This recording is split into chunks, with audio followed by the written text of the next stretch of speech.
The projection screen still glowed with my findings when they all stood in unison. 12 executives, their faces contorted with a mixture of anger and disdain, pushed back their chairs simultaneously as if orchestrated. My voice died mid-sentence about the alarming quality failures I had uncovered. "We are done listening to his failures," Elias, the chief operating officer, announced to the room. His voice carried that particular timbre of someone who believed himself untouchable. "This presentation is a waste of valuable time." The rustle of expensive suits filled the room as they gathered their tablets and notebooks. No one looked at me, no one spoke. The methodical way they ignored. My presence felt calculated to maximize the humiliation. "The numbers speak for themselves," I said, struggling to maintain composure. "Our customers are perfectly satisfied," interrupted Harper, the vice president of operations. Her smile never wavered as she added, "Perhaps you should consider whether you are suited for this level of responsibility." They moved toward the exit in a tight cluster. The sound of their Italian leather shoes against the floor seemed impossibly loud in the sudden silence. 12 executives, the entire leadership team, walking out while I stood there, hands still raised toward the data that showed indisputable evidence of their negligence. Winston, the chief financial officer, was the last to leave. He paused at the doorway, his hand hovering near the light switch. "Do not bother finishing. No one will read your report." He flicked the lights off, leaving me in semi-darkness, illuminated only by my damning presentation. 30 seconds passed in that dimmed room. My heartbeat slowed from racing panic to something steadier, colder. The betrayal crystallized into something harder, something actionable. I had anticipated this reaction, had practically counted on it. The public rejection was merely confirmation of everything I had suspected for months. I pulled out my phone, scrolled to a number I had saved weeks ago, but hoped I would not need to use. Pressed call. When she answered, I spoke 7 words that would change everything. "They did exactly what you said they would." "All of them?" asked the voice on the other end. "Every single one, and it is all recorded." A pause. "Give me 4 hours." I ended the call and sat back in my chair, staring at the data still projected on the screen. The quality failures, the cover-ups, the altered test results, everything they did not want anyone to see. My name is Julian. I am 48 years old. Until 3 months ago, I was the quality assurance director at one of the country's leading industrial equipment manufacturers. Our products were in hospitals, schools, and government facilities nationwide. The kind of equipment people trusted with their safety without a second thought. I was not always the person who made powerful enemies. Growing up in a small industrial town, I learned early that systems had flaws, but honesty mattered. My father worked 30 years at the local factory, coming home with stories about corners cut and warnings ignored. When the plant closed after a preventable accident, I promised myself I would never stay silent if lives were at risk. My reputation in the industry was built on thoroughness. I fixed broken systems without damaging the companies I worked for it. I was known as someone who found solutions, not someone who created problems. That is why they recruited me. "We need someone with your integrity," Elias had said during my final interview, his smile warm and convincing. "Minor inefficiencies have crept into our processes. Fresh eyes, that is all we require." My predecessor, Oliver, had left suddenly. Health issues, they claimed. His team seemed oddly reluctant to discuss him. When I asked about his documentation, I received vague responses about his unique system that had not been properly transferred before his departure. The first warning sign came during my facility tour. Clara, a quality technician with 8 years at the company, showed me around with mechanical precision. Her answers felt rehearsed until we reached the testing lab. When I asked about their validation protocols, her eyes darted toward a small camera in the corner before answering. "We follow established company procedures," she said, her voice tight. Later that week, I found testing results that did not match the manufacturing outputs. Equipment that failed critical safety checks was being shipped with approval signatures. When I brought this to my team, they stared at their hands, silent and afraid. "Just follow established protocols," Elias instructed when I requested a private meeting. Previous leadership complicated things unnecessarily. The next day, a bonus notification appeared in my company account, substantially more than my contracted amount. No explanation provided. I declined the bonus and continued investigating. The patterns became clear. Our flagship medical equipment line had critical safety flaws that were being deliberately concealed. Testing protocols had been modified to hide defects. Customer complaints were being redirected and buried. The issue is not with the product, Harper explained when I presented my initial findings privately. It is with user expectations. Every industry has acceptable margins of error. Not when those errors could harm people, I countered. She slid a folder across her desk. Inside was a revised employment contract with a substantial salary increase and an unusual confidentiality clause. Everyone benefits from regulatory flexibility, she said, tapping the signature line. We reward team players generously. I took the contract, told her I would consider it, and continued gathering evidence. That night, I received an anonymous email with previous safety reports, ones that had been altered in our official records. The sender's message was simple. Oliver was not sick. The morning of my presentation to the executive team, I found Clara waiting by my car in the parking garage. They are setting you up, she whispered, constantly checking over her shoulder. They have told everyone your report is attention-seeking exaggeration. Elias already has your termination paperwork prepared. Why are you telling me this? I asked. Because Oliver tried to do the right thing too. Her voice cracked slightly. He did not deserve what happened to him.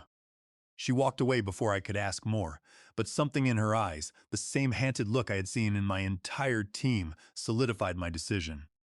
I made one crucial modification to my presentation before the meeting, removing one slide that contained the most damning evidence, saving it for another purpose. After the executives abandoned the meeting room, I sat alone in the semi-darkness.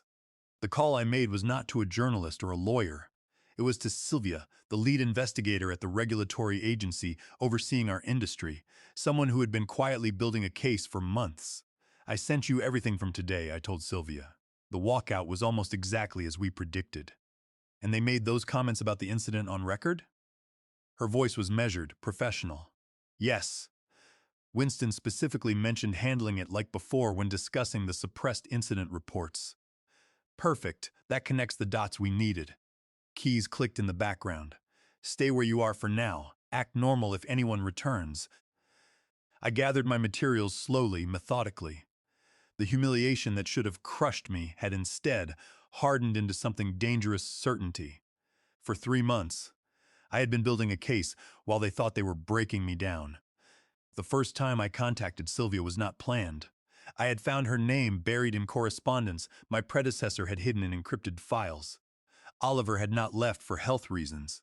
He had been systematically documenting the same issues I had discovered. His final report had vanished the same day as his sudden departure. When I reached out to Sylvia, she was cautious. Oliver stopped responding to my inquiries 3 months ago, she explained. The company claimed he was unavailable due to medical leave.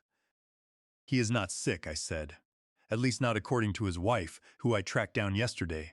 She says he took a massive settlement with a gag order after being threatened with fraud charges. Our collaboration began that night. We knew a frontal assault would not work.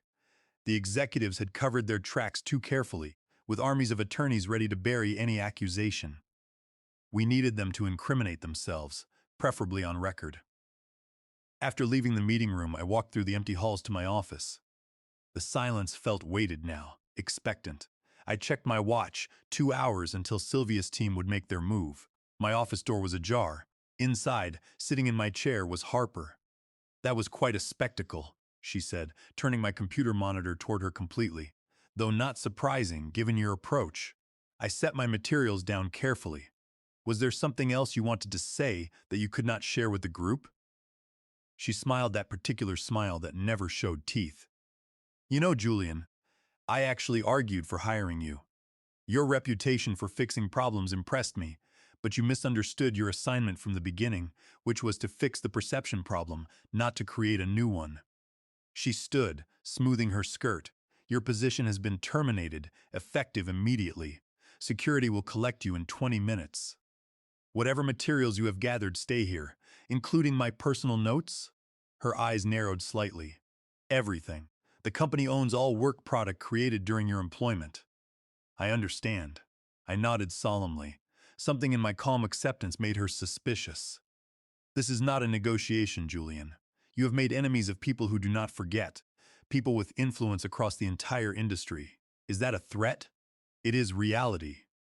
Your career ended the moment you decided to go against this team. She moved toward the door. Though I respect your principles, misguided as they are, principles are not much compared to 12 executives' unanimous opinion, I said. She paused at the doorway. Exactly. No one will believe your word against ours. After she left, I sat at my desk and opened my drawer. Inside was a small device that had been recording every conversation in my office for the past 10 weeks. I slipped it into my pocket just as my phone buzzed with a text from Sylvia. We are ahead of schedule. 4 agents arriving now. Meet in lobby in 10. I gathered my personal items, just enough to appear compliant without raising suspicion. As I walked through the department, my team watched with expressions ranging from pity to fear. Some knew what was coming. Others thought they were witnessing my final departure in disgrace. Clara caught up with me near the elevator. They are saying you tried to blame production for design flaws, she whispered. Elias is already announcing your replacement. Are they now? I pressed the down button. Interesting timing. What will you do? Her voice trembled slightly. The elevator arrived with a soft chime. Sometimes, I said, stepping inside, you have to let people believe they have won before they realize they have lost. The lobby was bustling with afternoon activity. When the glass doors swung open, 4 individuals in dark suits entered, led by Sylvia herself. Her badge was already visible as she approached the security desk, Regulatory Enforcement Division, she announced, her voice carrying across the marble flooring. We have a warrant to access specific company records and conduct interviews. The security guard looked panicked, reaching for his phone. Within minutes, the lobby transformed into carefully controlled chaos. Employees stopped to watch. Phones came out. Someone from legal rushed down, demanding to see paperwork. I stood near the reception desk, observing as Sylvia handed over documents and explained the situation with clinical precision. Her team dispersed toward the elevators, accompanied by thoroughly unsettled legal representatives. Elias appeared, red-faced and hissing instructions to a junior attorney who looked increasingly alarmed. When Elias spotted me, his expression transformed from anger to calculating suspicion. He strode over, positioning himself to block my view of the proceedings. I hope you understand what you have done, he said quietly. This little tantrum will destroy more than just your career. That sounds concerning, I replied. Maybe you should share those thoughts with the agents upstairs. His face tightened. You signed confidentiality agreements. Anything I have shared was provided through proper regulatory channels. I finished for him. Nothing outside standard reporting requirements. The color drained from his face as he processed the implication. I had not leaked anything to the press or competitors.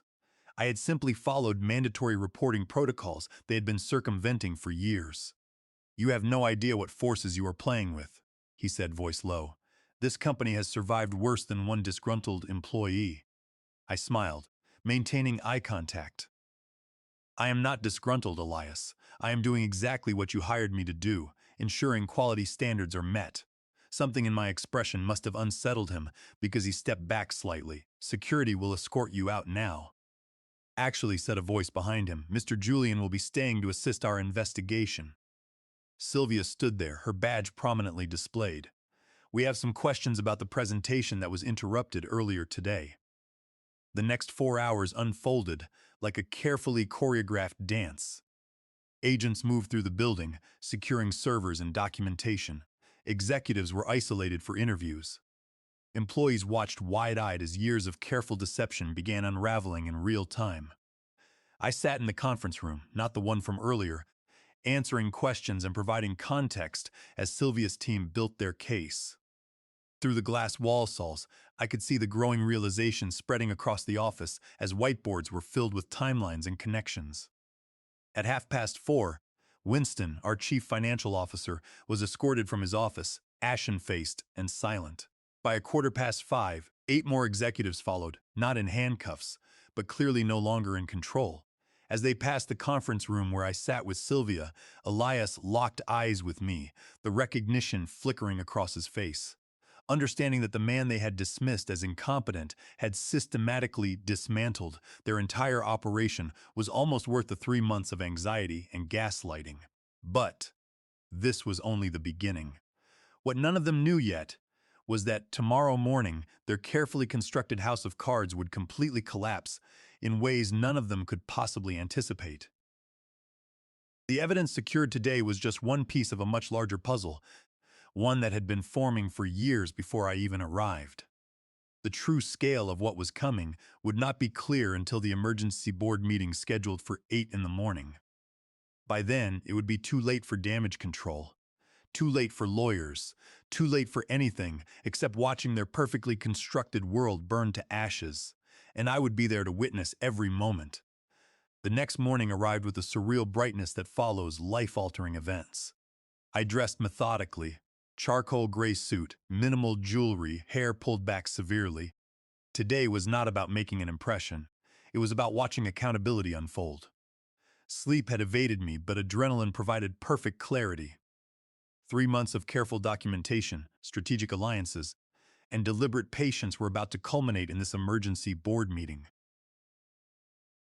The company headquarters looked different in the early morning light. Vulnerable somehow. Security had been increased with unfamiliar guards checking identification at every entrance. News vans waited at the perimeter of the property, held back by temporary barriers. A woman I did not recognize greeted me at the executive entrance. "I am Zoe, assistant to the board chair. You are expected upstairs." The executive floor was eerily quiet. Glass offices that usually bustled with activity stood empty, their occupants notably absent. Computer screens displayed login pages that would never again welcome their usual users. Zoe led me to a side room adjacent to the main boardroom. Through a partially open door, I could see people gathering. Somber faces, urgent whispers, water glasses no one touched. "Wait here," Zoe instructed. "The chair will call you in when they are ready." Alone, I checked my phone. A message from Sylvia. Second phase proceeding now. 9 search warrants being executed simultaneously. I smiled. Perfect timing. From the boardroom, voices grew louder. Someone was demanding answers. Another was insisting on legal representation. A third voice, firm, authoritative, cut through the chaos. "This meeting will come to order," announced Edmund, the board chair. "We face unprecedented allegations that require immediate action." The door swung open. Edmund, a silver-haired man with calculating eyes, nodded at me. "Please join us, Mr. Julian." The boardroom contained 23 people. The full 12-person board, several senior executives who had not been at my presentation yesterday, and a cluster of grave-faced attorneys. The 3 empty chairs at the table were conspicuous. "For those who have not met him, this is Julian, our quality assurance director," Edmund said. "Or rather, our former director, according to termination papers that were apparently filed yesterday afternoon. Papers I never approved." Murmurs rippled across the room. Edmund continued. "Julian has agreed to present his findings directly to this board before speaking with federal investigators later today." Elias, who sat rigid near the far end, interrupted. "This is highly irregular. Our attorneys should review any materials before." "You forfeited that privilege," Edmund cut in sharply. "The regulators have already seized most company records. We are trying to understand what is happening before the markets open, and this company loses half its value." He nodded toward me. "The floor is yours." I connected my tablet to the presentation system. The room darkened and the screens illuminated with the same slides I had begun showing yesterday. As I started explaining yesterday, before the executive team departed, I began, my voice steady. "Our quality assurance protocols have been systematically compromised for approximately 36 months. For the next 40 minutes, I methodically laid out everything I discovered. Altered test results, suppressed incident reports, modified safety parameters.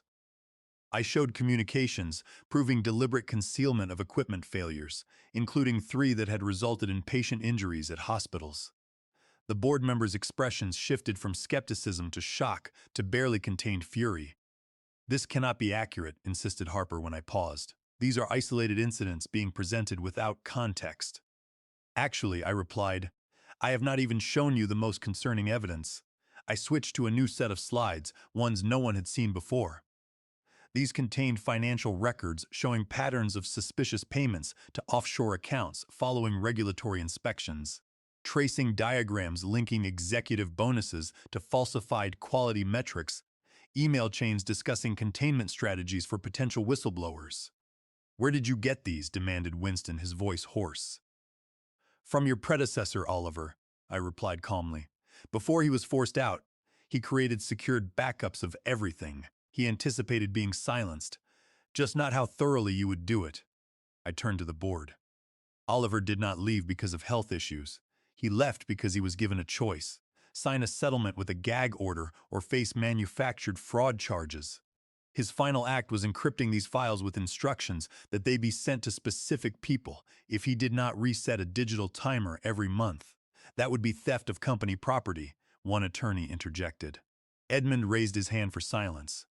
"Continue, please." "When I was hired, I received an anonymous message with access information to these files. At first, I thought it might be a trap, but as my own investigation confirmed the same patterns Oliver had documented, I realized the truth." I clicked to the next slide. Video footage from my presentation the previous day, capturing the moment the executive team walked out, including their disparaging comments. The crystal clear audio brought a painful silence to the room. "You recorded that illegally," Elias snapped.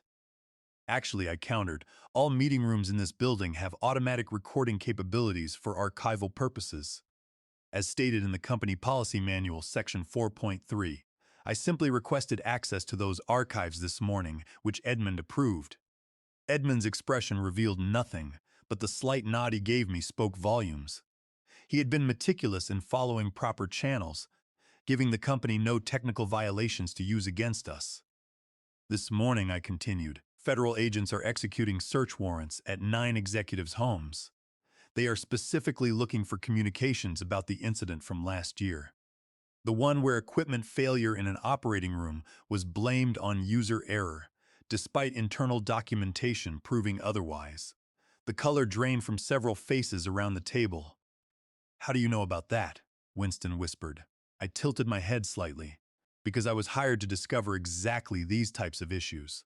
The fact that you tried to prevent me from doing my job does not mean I stopped doing it." For the next hour, the meeting devolved into crisis management. External counsel was called, press statements drafted, market analysts contacted. Through it all, I sat quietly, watching their world collapse in slow motion. By noon, trading of company stock had been temporarily suspended. By 2, 9 resignation letters had been submitted. By 4, federal prosecutors announced preliminary charges against 7 executives, with more expected. As the day wound down, Edmund asked me to stay behind after others had left. "You have been planning this for months," he said. "Once we were alone, it was not a question." From the 3rd week of my employment, I confirmed. Once I understood what was happening, I had 2 choices: become complicit or bring it all down. You could have come to me directly. I studied him carefully. Could I have? 3 board members were aware of these issues, Edmund. Their signatures appear on approval documents for the modified testing protocols. He had the grace to look discomfited. Not all of us knew the extent. Ignorance by choice is still a choice. He nodded slowly, accepting the rebuke. "What happens now? That depends on you. The company can survive this, but not with the same leadership structure, not with the same priorities. And where do you fit in that future?" I smiled. "I do not. My resignation will be on your desk tomorrow. My work here is finished." The next morning, I watched from my apartment as news channels displayed footage of executives being escorted from their homes. The company's stock had dropped 42% at opening. Class action lawsuits were being assembled. Industry analysts predicted a complete leadership overhaul. What none of them knew, what no one except Oliver, Sylvia, and I understood, was that this had never been about revenge for my humiliation. It had been justice for the patients harmed by faulty equipment, for the employees threatened into silence, for the systematic corruption that valued profit over safety. The revenge had not been the public downfall or criminal charges, satisfying as those were. The true revenge was in that moment, when 12 powerful people had simultaneously revealed their character by walking out, believing their unified front made them invincible. never suspecting that their synchronized abandonment was the final piece of evidence we needed. They thought they were demonstrating power. Instead, they were sealing their fate. My phone rang, a number I did not recognize. "Is this Julian?" asked an unfamiliar voice. "It is. This is Dr. Harrington at Memorial Hospital. We have been following the news about your former company. Our medical safety board would like to discuss a potential consulting position helping hospitals identify compromised equipment. Would you be interested?" I smiled. "Very much so. Sometimes the best revenge is not watching your enemies fall. It is using their destruction to build something better upon the ruins they left behind." We also integrated the federal breach of fiduciary duty into the lawsuit, leveraging the Worker Adjustment and Retraining Notification Act when they attempted to mass fire the Quality Assurance Department without the mandatory 60-day notice. Their arrogance in bypassing federal labor laws gave us the ultimate leverage. I ensured that every contract they forged was declared void ab initio under California Penal Code, Section 470, because they had faked signatures on the safety compliance documents. The sheer weight of their legal negligence was staggering. By ignoring the legal doctrines, they had essentially dissolved their own corporate shield. The financial dissipation of assets doctrine was applied when they tried to move $50 million to offshore accounts right before the indictment, attempting to hide their golden parachutes. Sylvia's team traced every wire transfer, proving they were looting the company treasury while laying off the lowest-paid workers. This wasn't just corporate malfeasance. It was a textbook case of systemic elder financial abuse, as their faulty products specifically targeted and harmed senior care facilities, violating California welfare and institutions. Code Section 15610.30. They thought they could outsmart the law, but they only built their own prison with every signed document and every arrogant dismissal of safety protocols. I made sure of it. Their downfall was not a stroke of luck.